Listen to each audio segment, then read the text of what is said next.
Tak, dobrý deň vám prajem. Dovoľte, aby som na tomto naozaj krátkom a takom operatívnom briefingu len reagoval na ktoré skutočnosti, špeciálne tie, čo sa stali na východe Slovenska. V zásade my môžeme hovoriť o určitej deštrukcii štátu v prípade, že polícia prestáva mať rešpekt. A my sme v tejto krajine konfrontovaní s tým, že rešpekt pred políciou stratili tí najvplyvnejší. Viacerí si verím, že vybavujete, ako napochodoval Juraj Široký na policajný výsluch. Napochodoval na políciu, jak Hitler po vyhratých voľbách do Reichstagu, bez akejkoľvek kontroly.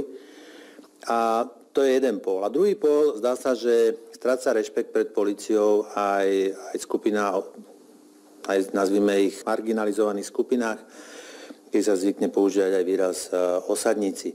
Naozaj obrázky, s ktorými sme konfrontovaní včera, to, čo sa udialo na východe Slovenska, hovorí, to je závažná vec, to nie je, že niekde sa niečo stalo, že to bola nejaká krčmová bitka. Tu pomaly dochádza k deštrukcii štátu tým, že sa stráca rešpekt. A otázka stojí, či dopadneme tak ako v iných krajinách, kde sú zóny, do ktorých polícia nevstupuje.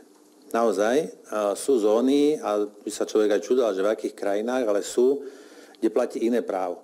Kde polícia nevstúpi preto, lebo zjednodušene oni to samozrejme nazývajú ináč, ale lebo sa bojí.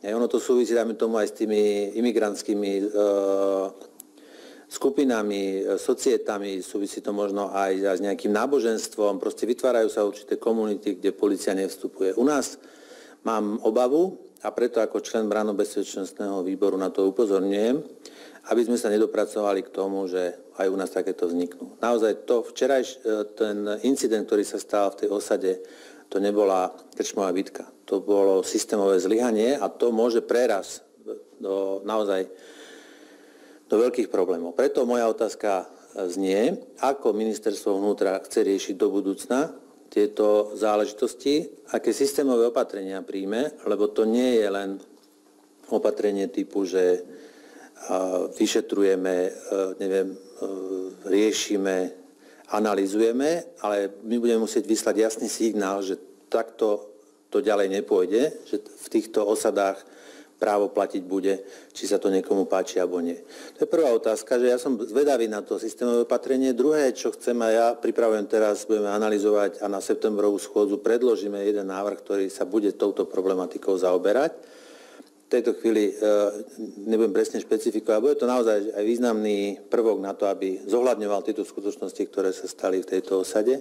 A tretiu otázku, ktorú som chcel položiť a ktorá s týmto súvisí, my sme na výbore pre obranu a bezpečnosť doporučili zvýšenie rozpočtu a navýšenie stavu policajtov a zvýšenie kapitoly teda rozpočtu, v rámci ktorého mali byť aj zriadené mobilné policajné stanice.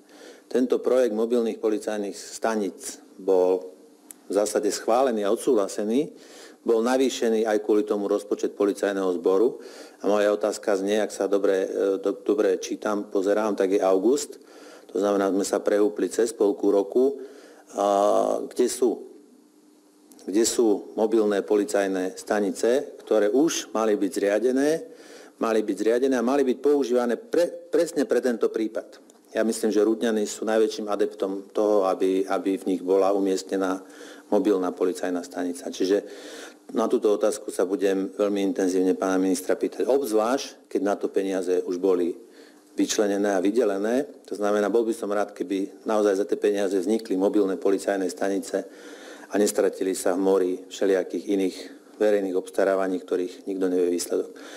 Toto som chcel povedať, o tomto som chcel informovať. Tejto téme sa treba venovať ako nie jednorazovému excesu niekde v osade, ale pokiaľ to neuchopíme dobre, tak môžeme hovoriť o zlyhaní a o deštrukcii štátu ako takého.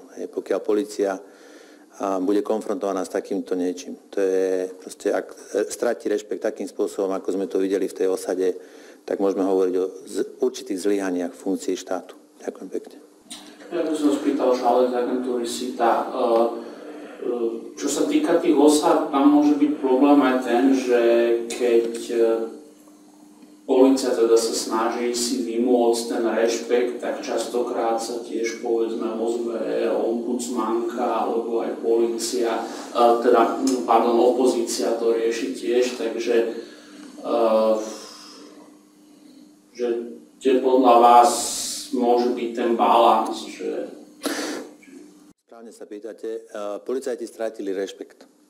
Naozaj. A ja som s tým, a viem aj, a nechcem zaťažovať aj z reálu povedať, že ako to na tej ulici funguje, lebo iné je tu v parlamente za pekným stolíkom, keď svietia kamery, a iné ísť na ulicu.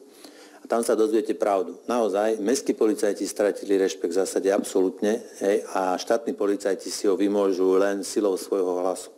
Ale ten formálny rešpekt častokrát strácajú, a to je napríklad aj tým, že vy dneska môžete policajtovi povedať pomaly hocičo a on chudák len musí utrpne znášať, kým mu to dopoviete. Že tá slovná agresia, ten verbálne útoky, s tými sú konfrontovaní na dennej báze, no a zdá sa, že nestačí a prerastajú, vidíte, že to bolo svedstvom toho aj táto osada, že z verbálnych útokov sa prerastá do fyzických.